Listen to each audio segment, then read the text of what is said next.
முக்கிய செய்தி, ஹோட்டல் கடையில் கறி சாப்பிடுபவர்கள் கவனத்திற்கு.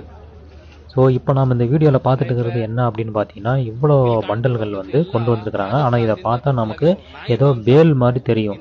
ஆனால் வேற ஒன்றுமே இல்லைங்க. இது எல்லாமே என்னன்னு பார்த்தீங்கன்னா நாய்கறிங்க. என்னது நாய்கறியா?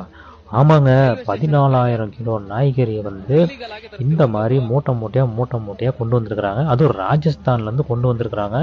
ஸோ இதை பார்த்த நபர் வந்து ஒருத்தர் என்ன சொல்கிறாருன்னா, இந்த கறிகள் எல்லாமே வந்து கர்நாடகாவில் இருக்கிற சில ஹோட்டல்களுக்கு எல்லாமே வந்து சப்ளை பண்ணுறதுக்காக தான் கொண்டு வந்திருக்காங்க அப்படிங்கிற மாதிரி இவர் சொல்கிறாரு. இதை கொண்டு வந்தவர் யார் அப்படின்னு பார்த்தீங்கன்னா, கர்நாடகாவில் இருக்கிற மூத்த காங்கிரஸ் தலைவர் டி.கே. சிவகுமார் இருக்கிறார் பாருங்க.